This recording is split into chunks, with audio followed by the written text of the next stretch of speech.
আমাদের জীবন কখনো ভাঙা, কখনো গড়া, এই নিয়েই চলে জীবন খেলা। আসসালামু আলাইকুম বন্ধুরা, তোমরা সবাই কেমন আছো? আশা করি খুব খুব ভালো আছো। আমিও ভালো আছি, সুস্থ আছি, আলহামদুলিল্লাহ। আবারও চলে এসেছি আমি দুষ্টু মিষ্টি আমার লাইফস্টাইল ভিডিও তোমাদের সঙ্গে শেয়ার করতে। সকলকে জানাই আরও একটি নতুন ভিডিওতে স্বাগত এবং অনেক অনেক ভালোবাসা। আশা করছি আজকের ভিডিওটা তোমাদের খুব খুব ভালো লাগবে। পুরোটা সঙ্গে জুড়ে থাকো।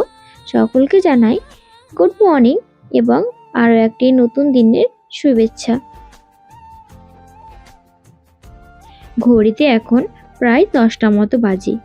সকালে টিফিন করার জন্য এখানে আমি নিয়ে নিয়েছি দুটো বড় বড় সাইজের রুটি এবং এখানে সাদা আলুর তরকারি আর আচার আমের। রুটিটা অবশ্যই আগের দিনের, সকলেই তো আলুর পরোটা খাও, এটা কিন্তু আলুর রুটি। আলু আর ময়দা মিশ করে রুটি করেছিলাম, কিন্তু কেন জানি না ময়দাটা অনেক শক্ত হয়ে গিয়েছিল, সে কারণে রুটি বাড়তেই চাইছিল না। তাই আমি অনেক বড় বড় করে মোটা মোটা করে খুব জলদি জলদি রুটিগুলো তৈরি করে নিয়েছিলাম। তো খেতে আলহামদুলিল্লাহ খুব ভালোই লেগেছিল। গরম গরম রুটি যেহেতু আরও বেশি ভালো লাগছিল, কিন্তু আচারটা না অত্যন্ত টক, খেতে অনেকটাই কেমন লাগছিল, তাই আমি মুখটা একটু কেমন ভ্যাংচাচ্ছিলাম। আগের দিন আমি একটু বেশি করে রুটি করেছিলাম, বেশ কিছুটা রুটি ফ্রোজেন করে রেখেছি। আমি এরকম মাঝে মাঝেই ফ্রোজেন করে রাখি। আজ ভেবেছিলাম একটু কাবাব করব, কিন্তু মিক্সারের ব্লেডটা ভেঙে গেছে, সে কারণেই কিন্তু এই মাংসগুলো আর ব্রেড করা হলো না। তাই দেখতেই পাচ্ছ অনেক ছোট ছোট সাইজ এবং মোটা সাইজ এরকম হয়ে আছে, কারণ ছোট ছোট করে স্লাইস করে কেটে নিয়েছিলাম। এবার গ্রেড করার সময় মিক্সচার মেশিনটা একটু ভেঙে গেছে, তো ভাবলাম আজকে নিত্য একটা নতুন রেসিপি করা যাক। মাংসগুলো ভালো করে কষিয়ে নিয়েছি, এখানে 50% সেদ্ধও করে নিয়েছি আর কিছুটা আলু টুকরো করে নিয়েছি। তো আলু দিয়ে ভাবছি একটু ভাজা ভাজা করব।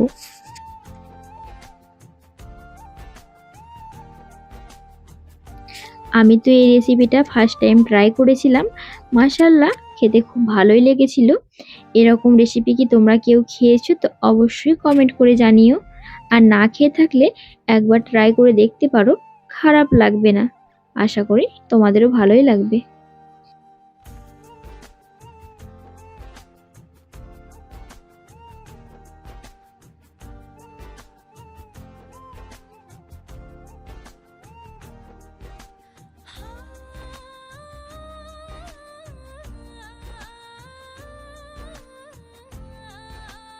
সমস্ত কাজ সেরে ছাদে চলে এসেছি একটু রোদ্রে ঘোরাঘুরি করার জন্য।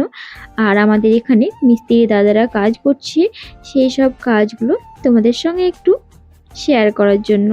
তো শীতের সময় রোদ কাকে না ভালো লাগে, সবাইকেই আশা করি খুব খুব ভালো লাগে। আমাকে তো বেশি ভালো লাগে, কারণ আমি ঠান্ডা সহ্য করতেই পারি না। আমার পেছনের দিকে যে দেওয়ালগুলো দেখতে পেলে, এগুলো আজকে প্লাস্টারের কাজ চলছে। তো মিস্ত্রি দাদারা সমস্ত কিছু রেডি করে খাওয়া দাওয়া করতে গেছে, খাওয়া দাওয়া করে এসে আবারও কাজে লেগে পড়বে। এই বছর অনেকগুলোই ফুল গাছ লাগিয়েছিলাম, কিন্তু দইয়ের সমস্ত গাছগুলো নষ্ট করে ফেলেছি।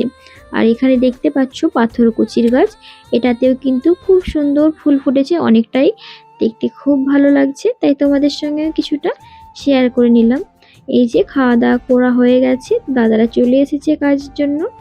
আমাদের এই পেছনটা প্লাস্টার করা ছিল না, তো সবগুলোই প্লাস্টার করিয়ে নেব, প্লাস রান্নাঘরেও কিছু কাজ আছে সেগুলোও করিয়ে নেব একটু একটু করে।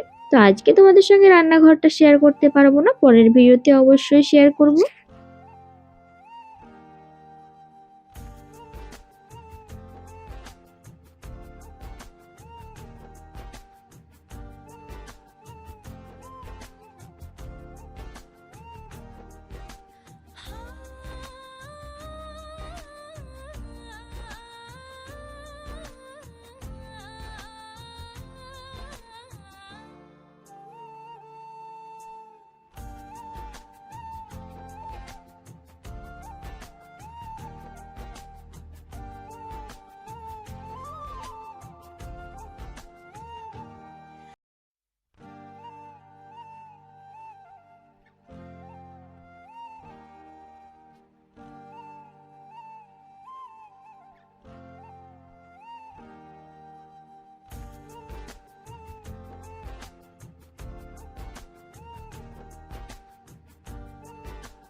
চলো আজকে তোমাদের সঙ্গে একটু আরো কিছু শেয়ার করি। এখানে দেখতেই পাচ্ছ এই যে ছোট্ট বাগানটা, এটা হচ্ছে কিন্তু আমার নানির বাগান। এই ছাদের উপরে আমার নানি কত সুন্দর সুন্দর সব নিচে হাতে গাছ লাগিয়েছে। আর দোয়েল কিন্তু দেখতে পাচ্ছ ফুলগুলোকে খুব আদর করছে। ঠিক এমন ভাবেই আদর করে করে আমার গাছগুলোও নষ্ট করেছে।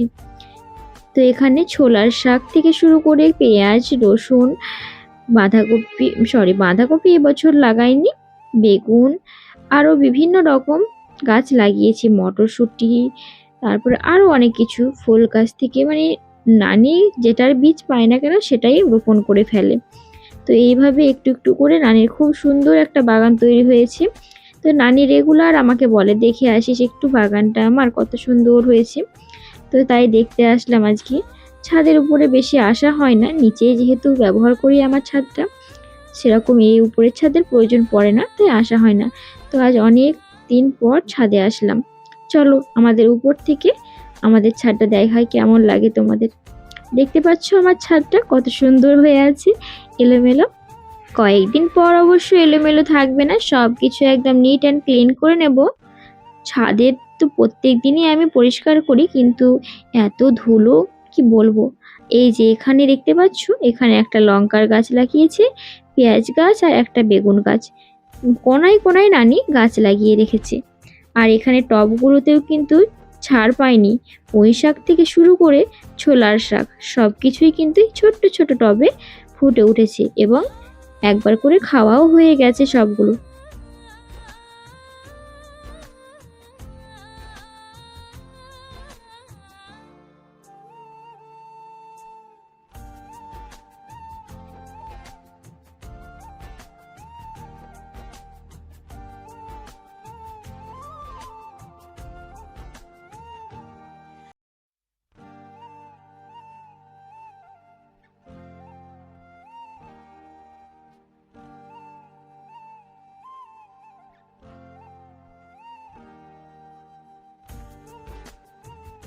ছাদে ঘোরাঘুরি করে খাওয়া দাওয়া করে সন্ধ্যের সময় একটু চলে আসলাম আবারও তোমাদের সঙ্গে গল্প করতে, আর কিছুটা কাজ ছিল সেটা সেরে নিতে।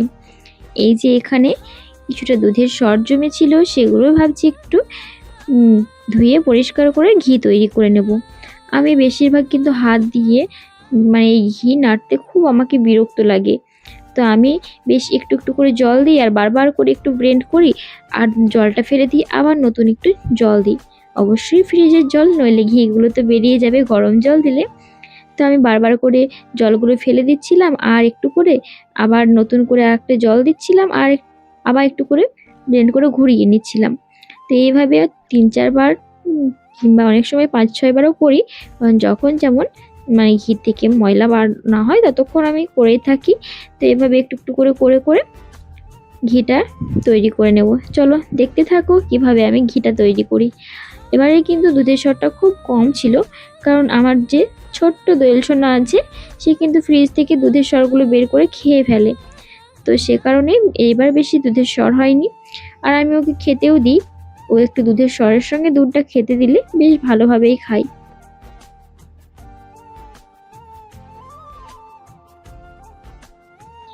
এতক্ষণ সময় পর্যন্ত আমার সঙ্গে থাকার জন্য সকলকে জানাই অনেক অনেক ভালোবাসা এবং শুভকামনা। যদি ভিডিওটা ভালো লেগে থাকে তাহলে অবশ্যই একটা লাইক করে দিও এবং একটি শেয়ার করে অন্যকে দেখার সুযোগ করে দিও। আর কমেন্ট করে জানাতে ভুলবে না ভিডিওটা কেমন হয়েছে। এইরকম নিত্য নতুন ভিডিও দেখতে চাইলে আমার চ্যানেলটাকে সাবস্ক্রাইব করে পাশে থেকো।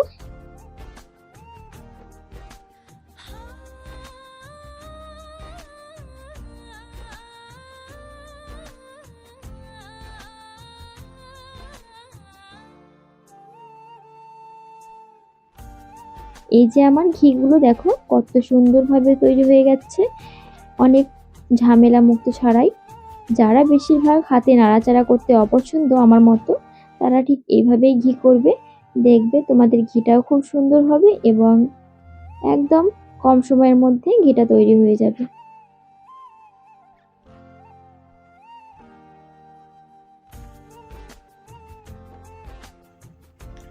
এখন ঘড়িতে রাত্রি 12টা বেজে গেছে। আমার ঘুম আসছে, আমি কাজ করছিলাম তাই জেগে আছি। কিন্তু আমার মেয়ের ঘুম কোনো মতে আসছে না। সে এখনও জেগে আছে, তাকে ঘুমানোর চেষ্টা করছি, তাকে এত ঘুমানোর চেষ্টা করলাম 2 ঘন্টা ধরে, কিন্তু তার ঘুম আসছে না। কিন্তু আমার ঘুম চলে আসছে। পুরো পৃথিবীর লোকের ঘুম চলে আসে, কিন্তু দোয়েলের ঘুম আসে না। দাঁড়াও দেখাচ্ছি ওকে। এক্ষুনি ঘুমিয়ে গেল। আর এই যে দেখতে পাচ্ছ দেয়ালের অবস্থা দেখো একদিনের মধ্যে। এই যে এই পুরো দেয়ালটা এই উপরের দেয়ালের মতো সুন্দর ছিল, আজকে পুরো দেয়ালের অবস্থা কি করেছে দেখো। মনে হচ্ছে কোনো একটা, কি আর বলবো, বলতেও খারাপ লাগছে। এর বাড়ি দেখো ঢাকছে, দেখো কত সুন্দর করে গুছিয়ে গুছিয়ে রাখি আর সব কিছু নষ্ট করে। ভিডিওর কোথাও কোনো অংশে কোনো ভুল ত্রুটি হয়ে থাকলে সকলে ক্ষমা সুন্দর দৃষ্টিতে দেখবেন। তো ভিডিওটা আর বেশি বড় করছি না, আজকের মতো বিদায় নিচ্ছি। আমি দুষ্টু মিষ্টি, দেখা হচ্ছে পরবর্তী একটি ভিডিওতে। ততক্ষণের জন্য সবাই ভালো থাকবে, সুস্থ থাকবে, আর আমার জন্য বেশি বেশি করে দোয়া করবেন। আসসালামু আলাইকুম, আল্লাহ হাফিজ, ফি আমিনাল্লাহ।